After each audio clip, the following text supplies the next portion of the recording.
On va finir avec le S&P 500, le S&P 500, qui semble commencer un peu à s'essouffler.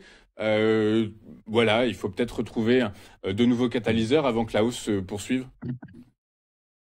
Alors effectivement, le S&P 500 alors est très haussier, enfin il était très haussier du moins.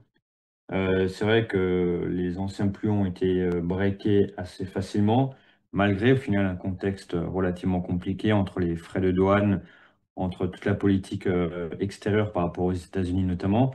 Donc un peu d'essoufflement actuellement.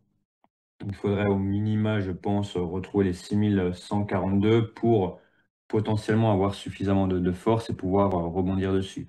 C'est vrai que acheter maintenant ou tenter des positions acheteuses maintenant, serait à mon sens, trop risqué puisque nous sommes au final dans l'inconnu, l'inconnu du prix et donc nous n'avons pas forcément de point de repère à part des niveaux d'extension mais pas de niveau concret. Donc, une petite correction ne ferait pas de mal pour pouvoir, à nouveau rentrer dessus de manière, plus sûre.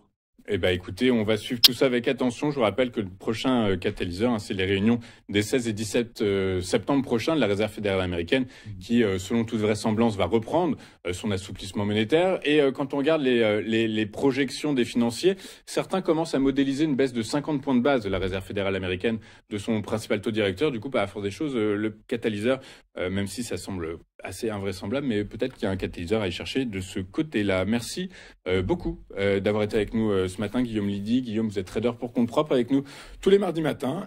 Pardon, et je vous en remercie beaucoup. On va marquer une courte page de publicité. Juste après, nous retrouverons la rubrique de Ludovic Berthola, les échos de Wall Street. À tout de suite sur Téléfinance.